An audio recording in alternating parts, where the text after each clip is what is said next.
Sa panahon natin ngayon matatawa ka na lang sa sitwasyon ng kalagayan natin. Napapansin nyo? Yung kahit anong sipag mo, kahit anong hirap mo, kahit anong puyat, pagod mo sa buhay, kumikita ka pero kokonti na. Kumikita ka pero mabilis maubos.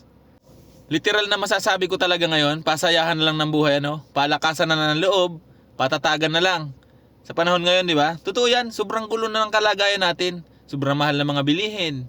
Di ba? Hindi mo na alam kung saan ka pupunta. Sobrang dami, ang mamahal ng bill. Sa bawat araw na pagising natin, pakikipaglaban natin araw-araw minsan, hindi ko na rin alam kung paano ko ba nairaraos yung buhay ko araw-araw. Paano ko ba nalalampasan yung mga problema? Paano ko na-survive yung mga tao ko na kahit matumal, tuloy-tuloy pa din tayo. Hindi ko alam kung paano ko nagagawa. Siguro, nasanay lang talaga ako sa hirap ng buhay. Nasanay na sa araw-araw na kinasanayan na ginagawa natin. Kaya parang baliwala na lang. Pero kung tutuusin mo talaga sa totoong buhay, hindi na deserve nung pagod natin sobra sa paghahanap buhay. Yung kinikita sa panahon ngayon. Unlike dati. Dati kasi, kunting pagod-pagod mo lang, ang sarap na ng kitaan. Ngayon, pagod ka na, halos hirap ng kumita. Kaya ngayon, masasabi ko talaga ngayon, diskarte talaga ang gagawin mo. Diskarte talaga yung paiiralin mo para makasurvive ka sa hirap ng buhay. Oo, napakasarap tingnan na may tagatinda tayo, may mga namamasukan sa atin. Ang sarap tingnan, ang sarap isipin, ang sarap pakinggan. Pero sa kabila ng lahat ng yan guys, hindi ganun kabilis humawak ng tauhan. Kasi dagdag obligasyon mo yan Katulad natin na dapat pahinga natin kung halimbawa may tagatinda tayo, pero hindi. Kailangan natin mag-ikot, kailangan natin silang puntahan bawat pwesto, kailangan nating asikasuhin kung ano yung mga kulang dyan. Kailangan natin tingnan yung mga luto nila araw-araw. Kailangan natin silang i-remind araw-araw ng mga dapat nilang gagawin. Hindi tayo pwedeng magmukmuk sa gilid dahil may tagatinda na tayo. Hindi talaga. Kasi lahat na makukuha natin tauhan, magkakaiba yan. May masipag. Masipag pero hindi masinop. Meron namang masinop pero tamad. Ayan, merong maagang gumising pero walang kusa. Meron nang may kusa pero may hangganan. So halos lahat talaga, hindi magkatugma-tugma, wala talagang perfect. Hindi talaga natin mapipilit na yung gusto natin sa negosyo natin is magagawa ng mga taga-tinda natin. Hindi naman natin masisisi yun kasi siyempre, hindi naman lahat kaya nila yung gusto natin mangyari at hindi naman na lahat ng nasa utak natin, nasa isip natin is may apply nila sa sarili nila. Kaya tayo bilang may-ari nitong small business, so kailangan talaga natin ng maraming oras, mag-ubos ng oras. Pero masaya naman. Sabihin ko sa inyo masaya naman kahit mahirap. Kasi kahit pa paano, nagsimula tayo sa bisikleta ngayon. Tingnan nyo naman, kahit pa paano nakakapundar-pundar tayo, nakakatulong tayo sa iba, yung importante doon So bukod sa nakakatulong tayo na malutas yung gutom ng mga mura lang yung budget, mura yung baon. Maliit lang yung mga baon, nakakabili na sa atin. So sabihin na natin sa 50 pesos na chicken skin, bumili ka dyan ng 3 order na kanin, solve na. Di ba?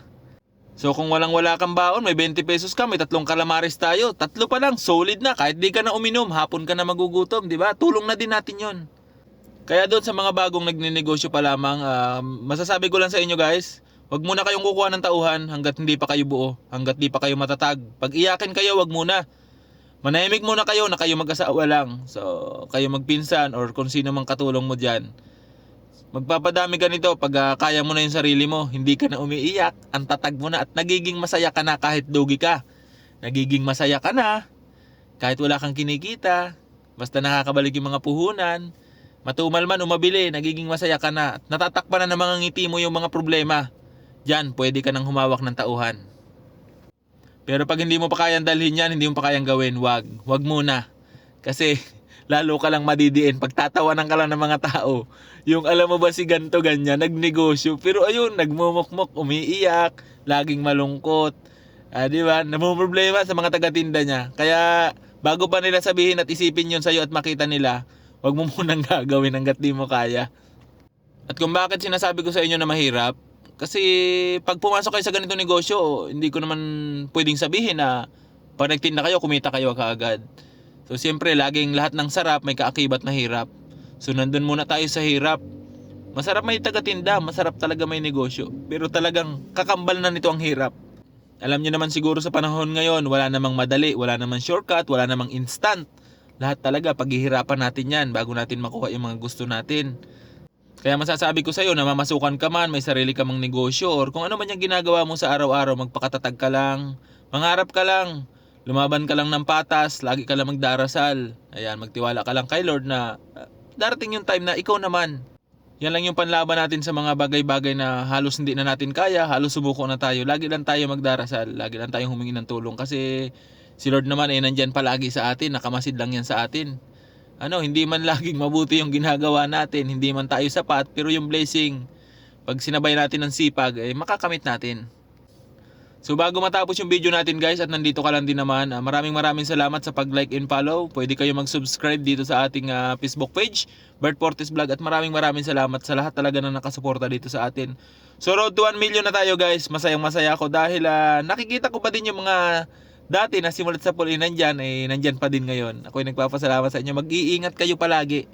So kung minsan yung mga content natin hindi nyo nagugustuhan, pagpasensyahan nyo na, at kung minsan naman yung mga content natin nakakatulong, so nakabalanse lang tayo. Alam niyo naman sa social media, 'di ba? Na content creator tayo. So minsan mahirap ipaliwanag, mahirap din intindihin yung mga ginagawa natin. So at hanggang dito na lang muna yung video natin guys kasi habol oras na naman tayo. So bago tayo matulog, edit muna, mamamalingki pa tayo ngayon para bukas. So ingat kayo palagi.